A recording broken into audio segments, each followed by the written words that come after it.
But you, O Lord, have revealed this to me, and I have understood. Then you displayed their efforts to me, and I was like a meek lamb who is being carried to be a victim. And I did not realize that they had devised plans against me, saying, Let us place wood upon his bread, and let us eradicate him from the land of the living, and let his name no longer be remembered. But you, O Lord of hosts, who judges justly, and who tests the temperament and the heart, let me see your vengeance upon them, for I have revealed my case to you.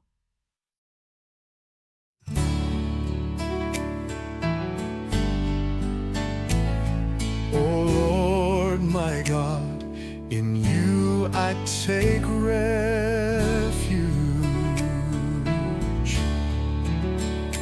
O Lord my God, in you I take refuge.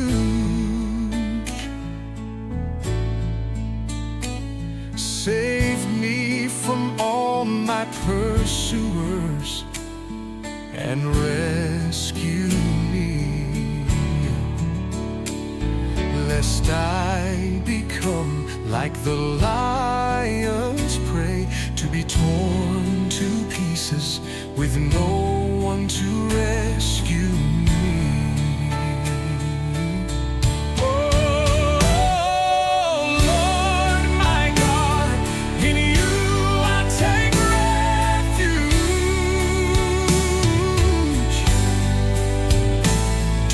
Justice, O Lord, because I am just, and because of the innocence that is mine.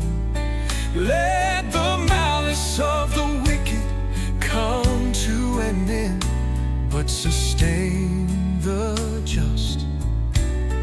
O searcher of heart and soul, O just God.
God, in you I take refuge.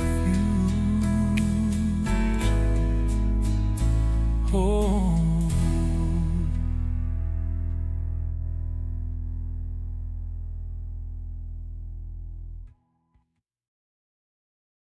Some in the crowd who heard these words of Jesus said, "Truly, this is the prophet." Others said, "This is the Christ." But some said, "Does the Christ come from Galilee? Does not the Scripture say that the Christ comes from the offspring of David and from Bethlehem, the village where David was?" And so there arose a dissension among the people because of him. And some of them wanted to apprehend him, but no one laid hands on him. Then the servants returned to the high priests and the Pharisees. And they said to them, "Why have you not brought him?" The servants answered, "Never has a man spoken like this man."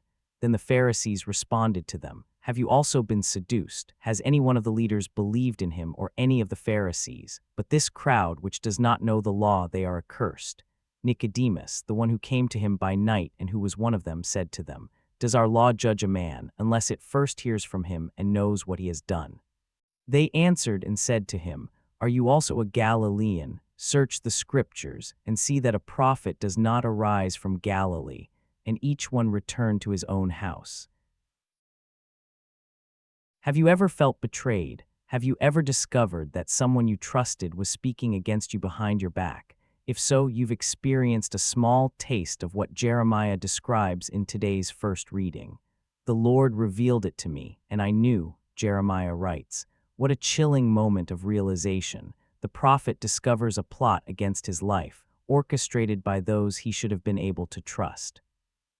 Like a trusting lamb led to slaughter, he describes himself, a haunting image that would later be echoed in the experience of Christ himself.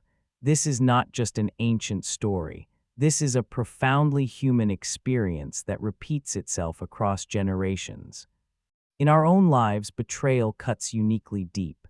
When a colleague undermines us at work, when a friend shares our secrets, when someone we love breaks our trust, these experiences shake our foundations. They make us question not just others, but ourselves. Was I naive? Should I have seen it coming? Can I ever trust again? The beauty of this reading is that Jeremiah doesn't hide his pain or confusion.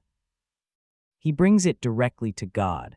O Lord of hosts, O just judge, searcher of mind and heart, let me witness the vengeance you take on them. This isn't a politically correct prayer. This is raw, honest emotion before God. And here's where we find the first life-changing truth. God doesn't require us to sanitize our feelings. God invites our authentic, messy, complicated emotions. The Psalms are filled with similar cries for justice, similar expressions of hurt, and desire for vindication. The responsorial psalm continues this theme. O Lord my God, in you I take refuge. Save me from all my pursuers and rescue me. This isn't abstract theology. This is survival spirituality. This is what faith looks like when your back is against the wall. But notice the evolution in the psalm. O Lord my God, if I am at fault in this, if there is guilt on my hands, then let my enemy pursue and overtake me. The psalmist is willing to examine his own heart, to consider his own responsibility. This shows a remarkable spiritual maturity, the ability to seek justice while remaining open to personal growth. The gospel reading takes us into another scene of division and plotting. As crowds argue about Jesus' identity, as religious leaders send guards to arrest him, as Nicodemus makes a cautious defense, we witness the human tendency to categorize, to dismiss, to silence what challenges us. Look and see that no prophet arises from Galilee, they conclude, revealing how easily we use superficial criteria to dismiss profound truth. These readings offer us three transformative invitations for our own lives.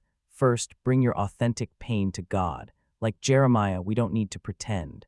The God who created human emotion can handle yours, your anger, your hurt, your desire for justice. Prayer isn't about being pious, it's about being real. Second, remain open to self-examination. Even in our justified hurt, the psalmist reminds us to check our own hearts. Have I contributed to this situation? Do I have blind spots I'm not seeing? This isn't about taking blame for others' actions, but about maintaining spiritual integrity. Third, beware of easy dismissals. How often do we, like the religious leaders, use superficial criteria to dismiss voices that challenge us? He's too young to have wisdom. She doesn't have the right credentials. They come from the wrong background. Truth often comes from unexpected places.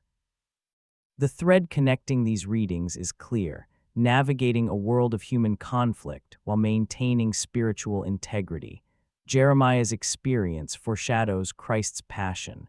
The psalmist's prayer models honest faith. The gospel shows how easily we can miss truth when it doesn't match our expectations. Imagine what our world would look like if we practiced these principles, if we brought our authentic selves to God without pretense, if we remained open to growth even when wronged, if we listened for truth in unexpected places. As we approach Holy Week, these readings invite us to walk alongside Jesus, to understand more deeply what it meant for him to be the trusting lamb led to slaughter, to recognize how easily we might have been among those who dismissed him, and to commit ourselves to a faith that is both authentic and open. In your own life right now, what pain needs to be honestly expressed to God? Where might you need to examine your own heart? What voices might you be dismissing that contain truth you need to hear? The God who heard Jeremiah, who inspired the psalmist, who spoke through Jesus, this same God walks with you through every betrayal, every conflict, every moment of confusion. You are never alone in the darkness.